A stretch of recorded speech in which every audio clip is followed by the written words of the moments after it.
Welcome back, everybody. This is the DMI Podcast. We're at episode 3 now. And if you watched the last 2 episodes, they were about retirement planning and 401ks. But this episode is going to be all about the big one. It's going to be how do you control your spending? So we're back with the man, the myth, the legend, Jeremy Dodd, owner of DMI. How are you doing today? I'm doing fantastic. We were just sitting in Dallas today and working remotely at this location. So It looks fancy back there. I am enjoying a wonderful restaurant based in California where you guys are. It's called Black Bear Diner. Been around 30 years. I've never been to it before, but it's very healthy portions over here. I just put down a pretty nice omelet. Today, like I said, we're all about our spending control.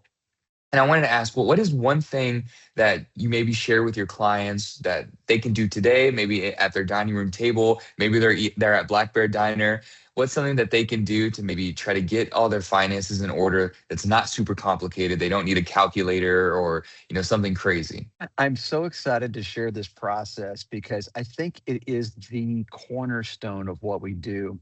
It's putting together this thing called financial planning really in just a few minutes, and it can be done at the table. And I really think this is a great communication tool for not only if you're an individual person and maybe you're working with some other folks within your, like, say, a roommate or something like that, or it could be a husband and wife spouse situation, or just couples trying to coordinate finances and get both a short Oh, term and a long term picture all on one page in a few moments. The way that we do this is to really honestly take one sheet of paper and fold it into four squares. And then we okay. start labeling the squares. So up in the top left corner is going to be, first of all, where you begin. And I just literally write the word you in the corner to explain this, put a circle around it.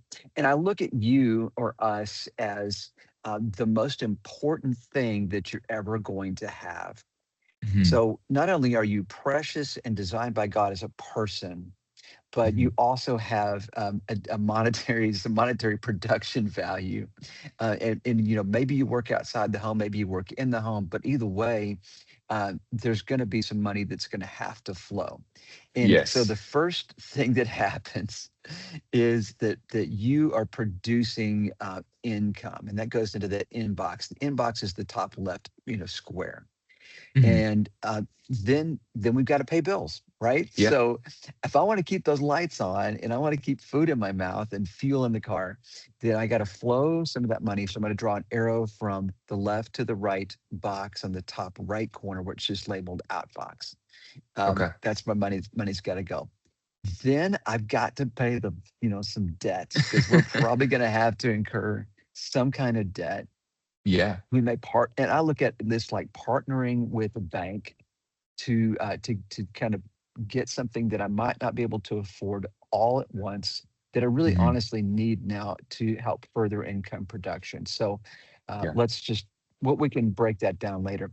But in the O box, and this is the bottom right, so I'm Hmm. drawing a line from the out box to the O box, and in that box, I'm placing my debts, my payments, and interest rates, and all those things.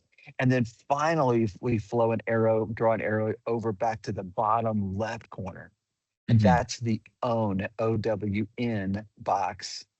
And the own box is really the powerhouse of this thing. It's the power cell here. Yeah. So what I want to happen in my life, this is my personal goal, and my goal for others as we work together, is to put things into that box that are going to pay me my income later.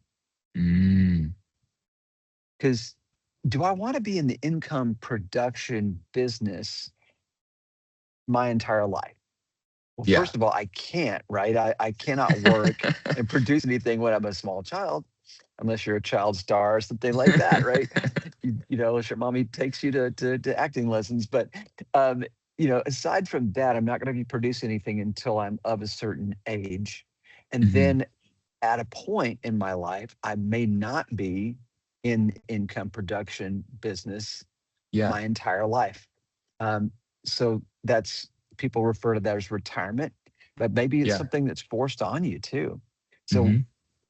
anyway, I want to put things in the own box that are going to create an income.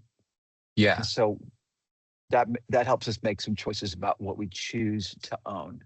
So Yeah. that's the four square process. It is simple. It is everything on one page, and it's big picture, so that the usually if it's a couple, there's usually one person that's pretty good at the numbers and one person that's not so good, and this can put everybody on the same page at the same time. Well, yeah, and I really like that visual. So you have it's just a simple square. In, out, own. And once you get, like you said, the process going where you're moving stuff into the own box, you start to have that circle go automatically. And I can just imagine when you have meetings with, say a new client, the only thing that they're going to remember is that square. So I do think that's important to not just only focus on the numbers, but you have that visual there. Okay, my goal in my entire life is to get things into the own to then produce in the end when I'm retired. Yeah, I think there's a big push right now in my practice and our practice here is to simplify things for people. The Yeah. industry has gotten incredibly complex, too many options, because there's a lot of competition to Mhm. do the job of money management, and so honestly, we needed simplicity. So when you're practicing with us now, you're going to be getting a very simple plan and a very simple way to manage things that is going to work really well for people. How often should somebody revisit this square? Say, is it once every 6 months, every year that you're going back to it to kind of to check where you are, or is there any benchmarks that you can put on that square? To even simplify that even further, it's this is probably where it gets more exciting, I think, in real world, is really looking at first of all the inflows and the outflows. That's your cash flow for if you're doing accounting. It's like your Yeah. what's what goes in minus what goes out. That's the bottom Hmm. line. Kind of focusing for a minute on the out box. There's priority, Hmm. and then there's my wants and desires that I want to fulfill. And we don't ever have enough money for all of our wants. That's just what it is. But we do have to choose, and we get the power of choice within that square of how we're going to do things.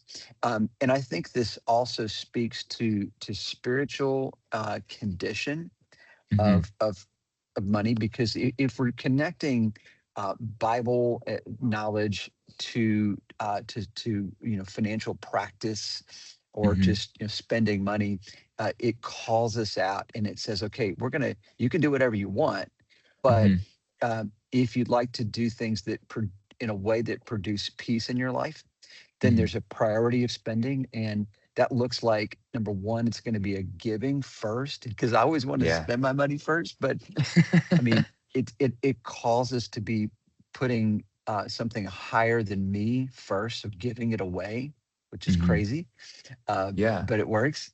Then secondly, it calls me out to be preparing, so saving for something in the future that I haven't foreseen yet, because I can't know what's going to happen in 5 minutes. Um, Exactly. so I do need to prepare for something, and then the rest of it becomes able to be spent. Well, see, I love that, and I think the earliest conversations that we had is, hey, Yeah. are you giving anything right now? Like, how is that conversation going? Or are you storing some money away just to give? Or like, how do you recommend that for your clients if they want to give, but they're like, man, I don't even know where I can start putting money away for this, but I want to do it. Do you have any tips on, say, if somebody wanted to start giving today?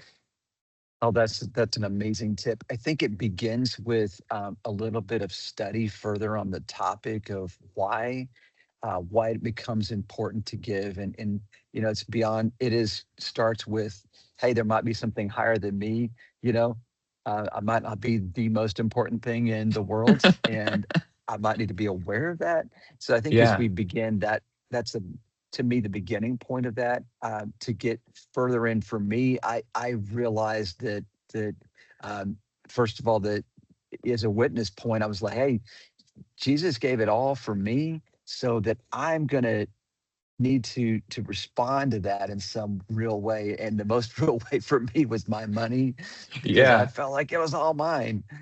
So I had to get over that, and realize, okay, if I'm really going to want something better, Mhm. some peace and growth, then I got to start at the bottom and turn loose of the first dollars that I received to that. And the Bible does, in there's a difference in the Old Testament and New Testament. I won't go too far on that part right now because this requires a lot more study. But you know, the Old Testament was really calling for like a 10%, or they use the word tithe. It's a Bible word, but it means Mhm. tenth.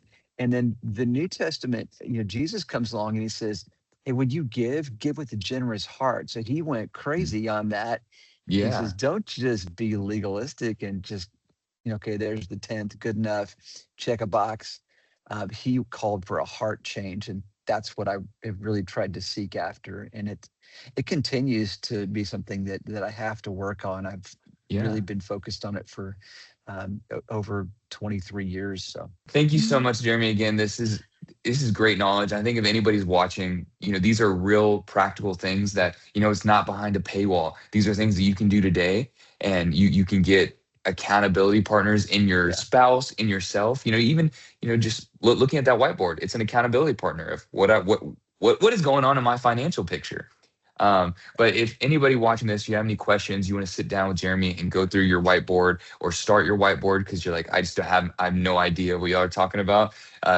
Click the booking link below. Let's get you set up. Let's talk about this whiteboard. Let's talk about where we can get you secure. Other than that, thank you so much, Jeremy, again. If you have any questions, we'll be back next week, right? let's make a plan. Let's do it.